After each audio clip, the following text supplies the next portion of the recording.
Hello friends! I am so excited to be back for season 2 of Katherine's Quarters because you know football season has started. We are 3, almost 4 weeks into the football season. There have been some crazy injuries, there have been some super surprising and very dramatic wins by unexpected teams, and we also have been getting excellent games on Thursday and Monday, not only Sundays, except for this past Monday when the Eagles decided to stink it up on Monday Night Football, but we will get to that, I promise. So let's get right into the episode. So before we get to the great games and a lot of different headlines that have been swarming in the last 3 weeks, I want to talk about the rookie quarterback situation in the NFL right now. We had a lot of really great prospects that came in during the draft, and let me just tell you that between Justin Fields being in Chicago and stinking it up on his debut with 1 yard of offense, one yard, they looked terrible. And got Mac Jones at the Patriots, got Zach Wilson at the New York Jets. I even forget their name because they are so irrelevant. It's so unfortunate. And Trevor Lawrence, probably the biggest name coming out of the draft, with the Jacksonville Jaguars. I mean, they have all looked so sad and rookie-like. And not even like, we've had great rookie quarterbacks in the past. They have been looking like dumpster fires. And it's not, I really don't feel like we should put too much blame on the quarterbacks, to be very honest, because these are historically terrible decision-making franchises, right? Like, take the New York Jets. They have not been relevant in God knows how long. Now, the Patriots situation is a little bit different, which is okay. Mac Jones may grow into this position. It's not as bad for him. Trevor Lawrence went #1 overall draft pick. He goes to one of the worst teams in the NFL, the Jacksonville Jaguars. Now, the Jacksonville Jaguars did have like a little pop with Gardner Minshew, but he's now with the Eagles. I mean, it's not looking great for rookie quarterbacks, but I think the franchises are more to blame, and I'm sure you guys who watch football would agree with me that this is just a dumpster fire waiting to happen. The offensive lines are bad, the defenses are bad, they don't really have offensive weapons. It's just bad all around. The jury is still out on all of these things because they're contingent upon so many different factors, but it has just been very painful to watch, to be fair. But let's get to the headlines and the games that we have been getting, baby, through 3 weeks. It has been some fun stuff to watch. So let's get into it. So let's break this down into the two divisions, the NFC and the AFC. I want to start with the NFC. I'm going to warn you that if you are a Lions fan, you may want to stop listening now and come back in a few minutes because, whoo, baby, Matthew Stafford and the Los Angeles Rams. I mean, not only because they beat the Bucs this past Sunday, This past Sunday at 1 p.m. It was like one of the first games that was on, and it was crazy. This was one game that a lot of people were saying could be an upset. The Rams beat the Buccaneers 34-24. Now, the game was a little bit uglier than the score, but it is still the Buccaneers. They still do have crazy weapons on offense, and obviously they have Tom Brady. So, it is still the Buccaneers. But when I tell you, when I watched that game, I was shocked. I mean, Tom Brady looked frazzled the entire game. He was getting pressure from that defense, and I think they sacked him 3 times. And we know how much Brady loves to get sacked. But either way, Matthew Stafford with the Los Angeles Rams is looking like a really good decision at this point. And I know Detroit Lions fans are sick because yet another member of the squad has left, not to retire, but to better pastures, because Matthew Stafford looks great. I mean, just on Sunday, he threw 4 touchdowns, 2 of them to Cooper Kupp. That looks like a crazy great duo. If you have them in fantasy, you're doing well. It was so good it was so much fun. It was a fun game to watch, unless you're a Detroit Lions fan. So sorry. Obviously, we have to talk about Aaron Rodgers because Aaron Rodgers and the Packers were the storyline for the entirety of the offseason, right? Like, everybody was, where is Aaron Rodgers going to go? Is he going to stay with the Packers? Can they figure it out? Well, after week 1, when they lost to the Saints 38-3, it was not looking good. And mind you, please remember, these are not Drew Brees Saints. These are Jameis Winston Saints without Michael Thomas. So, when they scored 38 points on the Packers, not that their defense is the most amazing thing I've ever seen, but the Packers only had 3 points, everybody was paying panicking. It's like, what were we talking about all offseason? Like, maybe Aaron Rodgers should just hang it up and go hang out with his wife in Hawaii. Who knows? Aaron Rodgers has reemerged as just the great quarterback that we all know him to be. He had a little blip. This is why you can't get too excited after you see one showing or two showings. You have to let things play their course. They almost took a loss to the 49ers, but game-winning field goal, Mason Crosby. That was one of those really exciting ends of the game where you're like, oh my gosh, if he kicks this, he deserves all of the money. And if he misses, baby, they should fire him tomorrow. To be fair, you cannot be the Packers and be at the bottom of the division with the Lions and have one more win than the Lions. That just does not bode well for a great conversation about the Packers' future. Just doesn't. They go to play the Steelers. Ben Roethlisberger looking a little shaky, not really sure they should win that game, but again, who knows? Toss up. But then they go on to play the Bengals. The Bengals are at the top of their division at 3-0, and then they go on to play the Bears in their own division. The Packers should be able to win that game handily. And unfortunately, I do not want to reference my NFC East whatsoever because the Eagles stunk it up on Monday more than I ever could have thought they could stink it up on Monday. I mean, it was the first play of the game was an interception. Oh my gosh, it was just, I just knew I was going to be sick from watching the horrendous display of football that I knew was about to commence. And it was bad. I mean, Jalen Hurts looked like he just didn't even know what quarterbacking a football team was supposed to look like. It was bad. It was just bad, guys. It was just bad. And then Fletcher Cox got hurt. I mean, it was just so bad. We made them look amazing because we were so bad. The Giants, we don't even need to get into them. They at the bottom. They haven't won a game. Saquon Barkley is back. Nothing is new about the storyline for the Giants. They don't look good. I don't know what else to tell you. But Washington was supposed to be a team that had this great defense. I love Taylor Heineke, ODU alum. Gotta shout out Taylor Heineke. But no, not looking so great for them either. So as always, I feel like it's going to be between the Eagles and the Cowboys, which is shady to say because I think the Washington football team has won the division like in the past like maybe 5 years. Who remembers? I don't.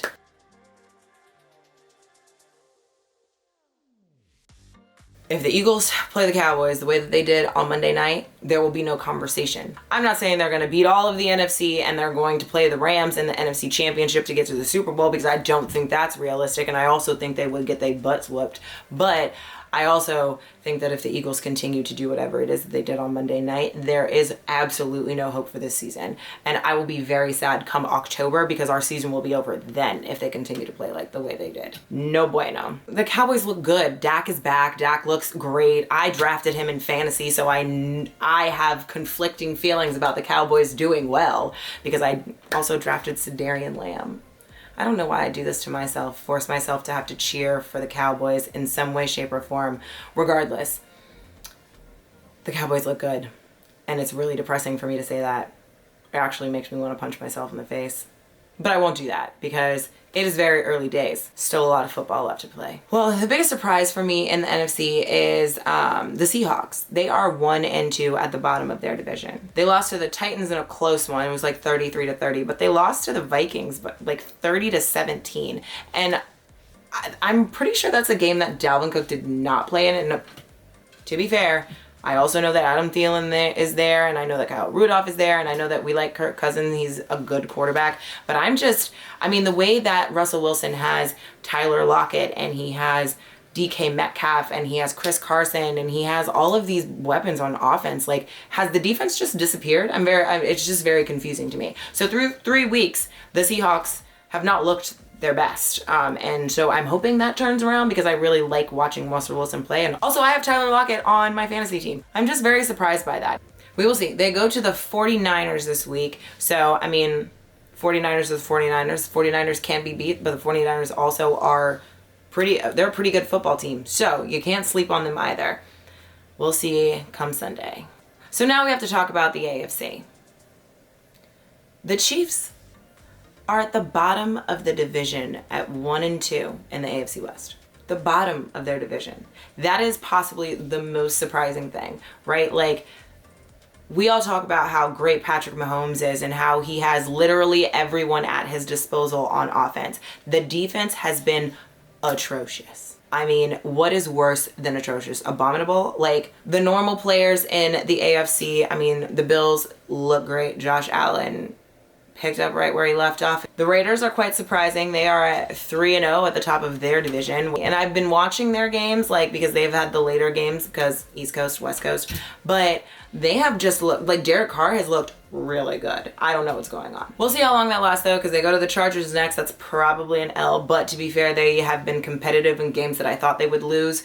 And then they go to the Bears, and then at some point they have the Eagles in the next 3 weeks. You know that's probably going to be a win for them if the Eagles don't figure it out. But I mean, the Raiders being as good as they have been on both sides of the football is just shocking to me. So in the AFC North, you have 3 teams that are tied for number 1 place in the division. You have the Ravens, you have the Bengals, surprisingly, and you have the Browns. The Browns, who have Baker Mayfield, and they finally got OBJ back, but they don't have Jarvis Landry. So I mean, they're 2-1. We'll see how that pans out for the rest of the season. They're always like a mid-season check-in. Let's see how you guys are doing. The defense looks pretty good. The Bengals have beaten the Bears, obviously, that's a wash, whatever. But they beat the Steelers last week, and then in the first week of the NFL season, they beat the Vikings. So they got a lot of something going, and you know why I'm excited about that? Because you guessed it, another fantasy player. I picked up Jamar Chase.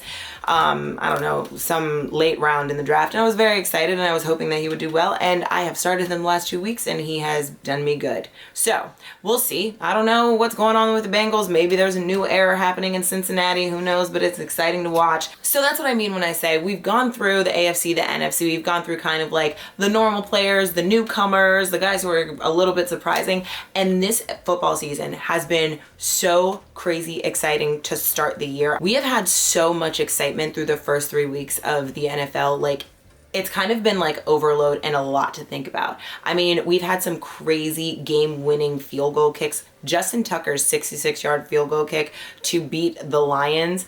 Like, it's the Lions, but that game was close at the end, right? Like, clearly it had to be if they won by a field goal. But the kick was 66 yards. It's a record in the NFL. It's just, and Justin Tucker consistently does things like that. And we talked about the Mason Crosby one. I mean, we've had some amazing rookie play, not from the quarterbacks clearly, but like, it's just been exciting. And there's a lot of like new players, and when I say new players, I mean actual teams, like new players who have come into their own and who are undefeated through the first 3 weeks and who we never expected to do well. And that just bodes well for like a really exciting mid-season and end of season ton of games. It's going to be great. I was excited for football season before football season started. I'm excited for football season year round. That's just what it is. But through the first 3 weeks, I am like, just everything happening all at the same time, and I'm so excited about it.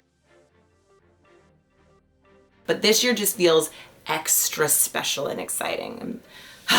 I never want football season to end. Crazy to think that basketball season is almost here. So let's talk about must-watch games for this coming week 4 of the NFL. There are not a lot of 1 o'clock games that I'm super excited about. Obviously, I will still be watching football. Not so sure if I'm going to tune into the Chiefs-Eagles game because I kind of just don't want to see another beatdown. The Panthers play the Cowboys, which should be interesting to see those 2 undefeated teams go up against each other. But I mean, I just don't think that the Panthers stand a chance in that one. I think the Seahawks 49ers could be a pretty good game. I definitely want to see the Seahawks get back to like what they do, and I think that against the 49ers they can make that happen. The Cardinals Rams game is an absolute must watch. I just think that's going to be a fun game to watch. I don't think it'll be a high scoring game, but I think there will be a lot of chunk plays that will be really exciting, and hopefully you have some of those guys on your fantasy and that will bode well for you as well. So those are definitely the games that I think you guys should definitely tune into, and you know that we will talk about them next week on Katherine's Quarters. Fantasy football. I had 2 different drafts with my friends at the start of the season, and I am really excited about my teams. Like, I'm usually not like overly confident because I feel like anything can happen any given Sunday is the saying, but I'm really excited about my teams. I always get really frustrated because I feel like I know the Cowboys are going to play well, and I don't ever want to pick a Cowboys player, but I picked up Dak Prescott in one of my leagues. I picked up Sedarian Lamb in one of my leagues, and it just really pained me. And also on Monday, I took my first L in one of my leagues. Not very happy about it, but I was hoping that Dak Prescott and Sedarian Lamb could like do something, get something together for me, but they did not. They didn't pull it out for me, but that's okay because we have the rest of the season for them to make it up. But I also just like, I don't know. I'm going to put up my fantasy squads for both of my leagues so that you guys can see, and I want you guys to comment down below and tell me what you think about the teams. Tell me what you think my record's going to be. Tell me what you think I'm going to the playoffs. You think I'm going to miss the playoffs? Who do you think was a bad pick? I can also tell you guys, I think I picked all running backs, and then I picked running backs the first 2 rounds, and then I think I went wide receiver, and then I started going into like tight end, quarterback areas. Crazy to me. Like, I have a bunch of friends that I used to work at a bar with, and a sports bar, obviously. And we all like go back and forth. We have this crazy big wall that has like it has the round, and it has like everybody's name on it, and it has all of the players on the sticky wall, and it's so cool. But it's so much fun because we always talk so much trash about each other because we know everybody's teams, but we also know how everybody drafts. And like, I think somebody took Patrick Mahomes in like the 2nd round, and when I say the 2nd round, I mean like we do a snake draft. So if you draft 12th, you then get to draft twice. If you draft first, you get to draft twice. And he was like 2nd. I think he was like 10th. He was the 10th to draft. And so that means he picked like a wide receiver or running back, and then he picked Patrick Mahomes. And I was like, Patrick Mahomes going so early. I always get frustrated when people pick quarterbacks super early, but it is what it is. I also think somebody picked Aaron Rodgers super early, but it's always so much fun, and I love fantasy. So definitely comment down below. Tell me what you think about the squad. Also, tell me if you play fantasy football. I'm so invested in fantasy football, and I love it. I literally have a fantasy football fund that I put away for myself so that I can spend money on fantasy football when the time comes. Because I also do FanDuel every Sunday. I don't know why I do this to myself. It's like a 4th job, because every Sunday at like 10 a.m. I have to set my lineup, and then I also have to make sure that I fix my, like season long fantasy league rosters. It's just a lot of work, but it's a lot of fun, and it makes you pay attention to every single game, which is also why I can come on here and give you guys all of the great headlines. All right, friends, that is it for this episode of Katherine's Quarters. I am so excited to be back. We will definitely be back next week for another episode to cover all the things that happened in week 4. I promise not to neglect you and not put out any more content about football. Now that we're back, I will do it on the road if I have to. But make sure, if you haven't done so already, you hit the subscribe button below, and I will talk to you guys later.